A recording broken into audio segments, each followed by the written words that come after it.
Ito na nga mga besh, ang mainit-init na kaganapan ngayong Miyerkules. Dahil sa nangyari sa Mosileo nang gigigil sa galit si Meghan sa ginawa ni Jenny pagpunta sa daddy niya.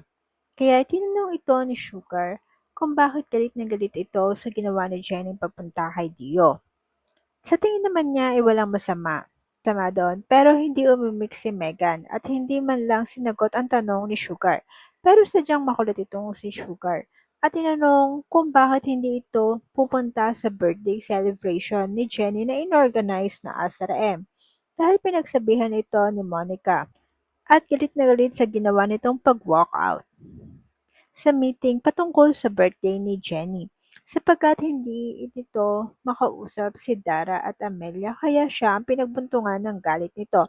At sinabi pa ni Sugar na kapag hindi ito dumalo sa birthday party, ay maaari itong masuspinde ni Monica sa gigil sa kanya dahil sa hindi nito pagsunod sa mga utos ni Monica.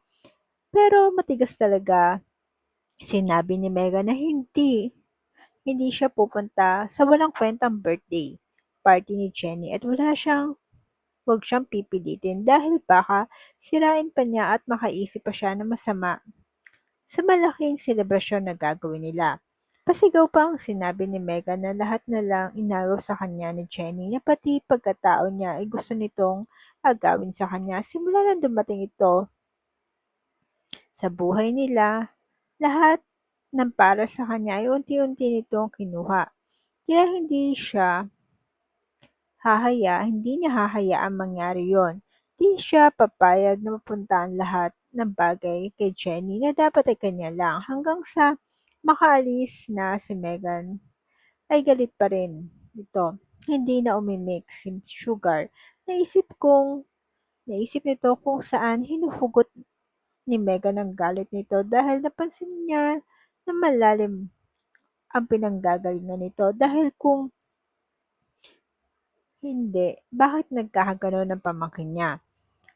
Dahil napapansin niya na hindi lang galit ang meron nito kundi matinding inggit kay Jenny.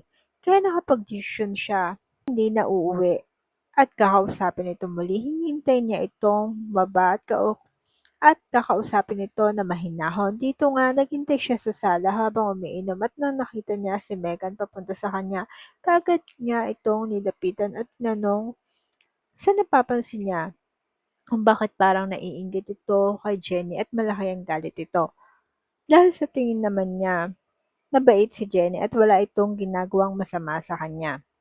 Kaya naitanong ni Sugar dito kung bakit ang laki ng inggit at selos na selos ito kay Jenny dahil hindi niya maintindihan kung saan nanggagaling ang insecurity nito. Dito nga hindi na makapagpigil pa si Megan, umiiyak niya sinabi na anak ito ni Dio, si Jenny, kay Minchi. At hindi niya matanggap yon dahil maging ang lola niya ay gusto rin nitong agawin sa kanya. Kung hindi lang siya papayag na mapunta dito ang lahat na para kanya lamang. Hindi naman makapaniwala itong si Sugar sa sinabing totoo ni Megan. At tinanong kung totoo ba ito. Alam naman niya noon, paman ay palaging umaaligid na si Minchi kay Dio pero hindi siya makapaniwala nagkaroon pa ng anak ang dalawa. Umiiyak na sinabi ni Megan na alam na rin ng lola niya at mami ang tungkol dito. Dahil dahil mismong si Dara pa ang nagpa-DNA test kay Jenny at gustong-gusto itong makausap ni Amelia kung hindi lang kinailangan itong umalis papuntang Singapore para magpagamot baka masaya na itong kasama si Jenny nagpaplano ng birthday celebration niya sapagkat gustong-gusto ito ni Amelia simula nang nakilala niya si Jenny at gusto rin siya ni Amelia ang makilala bilang lola nito. Mabait na sinabi ni Megan na may halong lungkot sa kanyang mga mata dahil pakiramdam niya mami na lang niya ang meron siya at nakuha na ni Jenny pati si Amelia na dati pang gustong gusto siya.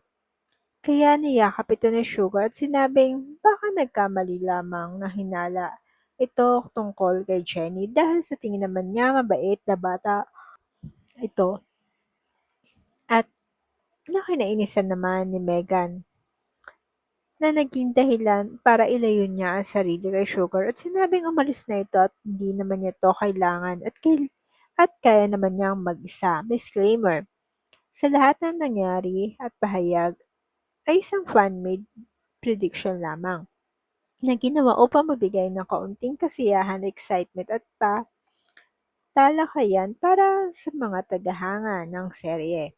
Hindi ito ang buong opisyal na eksena o spoiler, ang bahagi ng eksena ay kalahati lamang. Comment down below mga Mima para sa inyong mga komento at kuro-kuro. Kaya mga beshi, huwag niyo kalimutan mag-follow and subscribe para updated kayo sa mga susunod na kaganapan. Thank you and bye!